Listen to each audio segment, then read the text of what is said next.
inilah yang mau ditunjukkan. Masalah salah satu yang di Prapit ini adalah cara penangkapan. Cara penangkapannya. Kan sudah selesai kan sudah. Ya. Nah, dengan Dokter Tifa, ya kan, begitu tidak ditahan, ingat ya, bukan penangguhan, tidak ditahan. Tidak ditahan. Karena begitu dibawa ke sana, saya dampingi, tidak ada satupun surat baik penahanan maupun penangkapan yang ditandatangani. Itu tidak ada. Jadi begini, kami kan baru tahu bahwa perkara kami itu di-split. Ya kan? Karena di-split, bahkan nomor perkara udah keluar. Roy Suryo 300 kalau nggak salah. Kemudian Dr. Rifa 301. Karena di-split dan perbuatannya juga beda dan sebagainya, agar lebih fokus, kita sepakat untuk masing-masing. Maksudnya penanganannya ya, masing-masing. Di dalam perjuangannya tetap bareng, umbrella. Masing-masing gitu loh, agar lebih fokus. Jadi Roy Suryo punya tim hukum sendiri, kami Dr. Tifa punya tim hukum sendiri. Itu aja, nggak ada faktor ini pecah apa nggak ada yang pecah. Nggak ada isu-isu pecah. Memang ya kan, pada putusan dari timnya Roy Suryo akan Prapit. Karena ada peristiwa-peristiwa yang perlu disampaikan ke masyarakat. Informasi yang saya dapat ya, saya nggak punya hak untuk menjelaskan, tapi yang saya dapat dari mereka. Karena penangkapan Roy Suryo itu lebih dramatis dibandingkan Dr. Tifa. Dr. Tifa sendiri nggak ada yang dramatis? Ya, artinya begini, kalau Dr. Tifa itu kan udah siap waktu itu, dalam arti beliau udah di luar. Karena udah jam 8, bukan. Pas jam 8 itu beliau harus ujian. Jadi sudah siap, udah mandi, udah gini, udah cantik lah gitulah. Iya, dia tiba-tiba ada polisi di tempat parkir itu. Jadi dipepet gitu kan. Makanya waktu Bang Rifai bilang, oh itu kan untuk penggeledahan. Kalau penggeledahan kan dibawa balik lagi ke rumahnya, ini enggak ada yang digeledah gitu loh. Ya kan? Ada 3 atau 4 mobil gitu konon kabarnya. Kemudian otomatis kan Dr. Tifa kan orang cerdas juga kan, dia nggak mau begitu aja. Dia sempat keluarganya salah satu disuruh hubungi saya sempat komunikasi karena itu pagi banget. Saya kebetulan sudah mau masuk tol mau ke Bandung itu gitu loh. Ya ini Pak, ada polisi gini. Tapi mereka pada tutupan ya, Masker ya. Masker. Nah, situasi seperti ini kan kita bingung, polisi kah bukan kan bingung juga. Makanya saya mau bicara dengan salah satu orang di situ, penyidik, hanya diberikan pada saya. Saya sempat telepon dan salah satunya itu terima, Pak KT dia kenal saya dan saya kenal suara itu. Oh iya memang betul mereka polisi, ya saya yakinkan gitu. Saya bilang ngapain bro? Saya bilang nyatroni pagi-pagi gitu loh. Saya panggil bro saya karena dekat. Saya bilang ya kenal lah gitu. Ngapain ini? Perintah bang. Dari siapa? Dari atas. Duh perintah apa ini? Upaya paksa. Nah ini yang saya kaget. Upaya paksa. Hah? Upaya paksa. Kenapa upaya paksa? Aku bilang, selama ini baik Dr. Tifa maupun Roy ini kooperatif. Kooperatif sekali.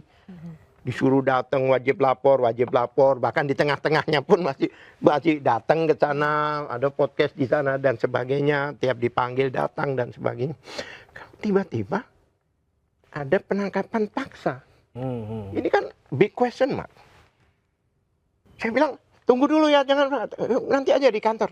Ya sudah, saya belok menuju karena agak jauh juga kan. Saya ke kantor. Masalahnya kan begini, sampai di kantor saya mau masuk nggak boleh. Saya bilang loh, ini apa-apaan ini? Ini sudah pelanggaran. Saya mau dampingi klien saya kok nggak boleh? Oh bukan Pak. Yang melarang Bu Tifa sendiri ya, saya jadi bingung loh. Kenapa begitu? Beliau lagi ujian. Nah ini yang saya lihat positif di kepolisian itu. Beliau diberi kesempatan ujian Zoom. Walaupun didampingi oleh polisi ya, pasti secara psikologis ya down lah. Orang udah belajar hilang semua di otaknya kan, shock kan? Itu yang saya ceritakan itu. Ujian. Nah, ini saya nunggu ujian itu sampai siang. Dan saya lihat ada Bang Roy Suryo di dalam. Loh, kok sendirian? Saya keluar, kebetulan ada Refli Harun. Bang, itu dia sendiri itu klien kita juga. Ya udah, dia masuk. Saya sampai siang itu, kan itu hari Jumat. Iya, hari Jumat. Anak-anak pada datang. full tim datang. Begitu saya bilang merapat semua lawyer gitu ya kan. Kita juga punya anggota juga, punya tim juga gitu. Punya pasukan lah. Gitu. Tapi ya lanjut dulu.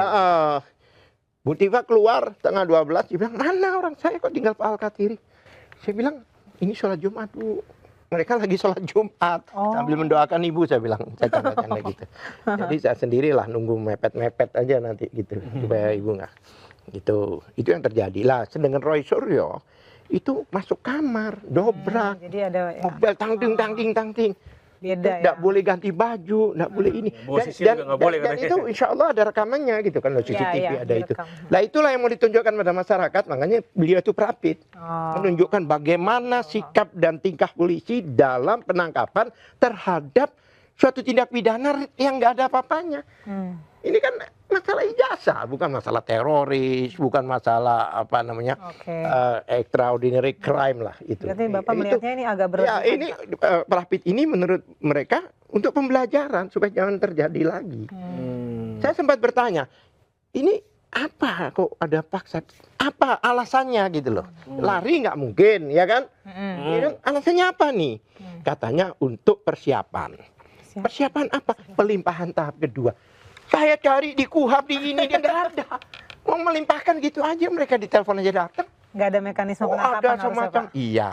Nah itu banyak orang menduga ini dramatisir ini. Ini mau bikin apa drakor lah, drama Korea lah. Apa Dracin Pak? Iya nggak tahu sekarang Dracin atau Dracula atau apa nggak tahu lah. Tapi yang jelas ya kan, inilah yang mau ditunjukkan. Masalah salah satu yang di perapit ini adalah cara penangkapan. Cara penangkapannya. Kan sudah selesai kan sebenarnya. Nah, dengan Dokter Tifa ya kan begitu tidak ditahan, ingat ya, bukan penangguhan, tidak ditahan. Tidak ditahan. Karena begitu dibawa ke sana, saya dampingi, tidak ada satupun surat baik penahanan maupun apa namanya penangkapan yang ditandatangani. Itu tidak ada. Tiba-tiba mendadak dibawa ke rumah sakit Kramat Jati. Lah, kami pun kaget. Bahkan waktu dibawa itu kami menghalang-halangi. Jadi perlu diketahui bahwa ke rumah sakit bukan inisiatif mereka. Bukan permintaan dari tersangka ya. Inisiatif dari kepolisian.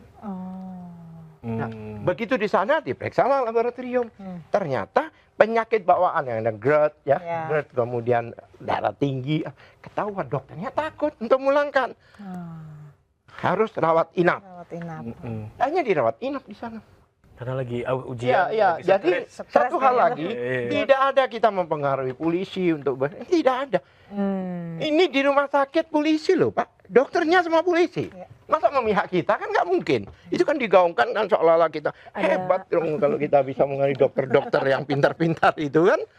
Seperti itu. Tapi dari semua ini, Pak. Iya, dari semua cerita itu pada akhirnya Dokter Tifa nggak mengajukan pra peradilan. Menurut beliau sudah tidak ada apa relevansinya lagi beliau karena apa? Sudah selesai semuanya gitu. Ya kan? Tinggal persiapan artinya tidak ditahan dan sebagainya. Di jaksa tidak ada kita mengajukan penahanan, tidak ada kita mengatakan seperti tidak lari, nggak ada. Nggak ada. Ya. Oke, berarti itu biasanya kalau orang ditangguhkan itu nggak ada. Saya mendampingi. Nggak ada. Jadi itu kan ini tidak berlari mengulangi. Tidak ada. Karena pada waktu itu kami disuruh buat apa namanya jaminan aja. Ya ada jaminan ya jaminan. Dari keluarga ya Pak ya. Keluarga dan lawyer ya berapa orang aja. Nggak di toko-toko gitu. Kami ajukan. Tapi lumayan rame waktu itu ya Pak. Dan tidak ditahan. Dan saya memahami kenapa sebenarnya jaksa nggak nahan. Sangat memahami. Gak sempet baca? Dengerin aja, klik icon text to speech di okezone.com.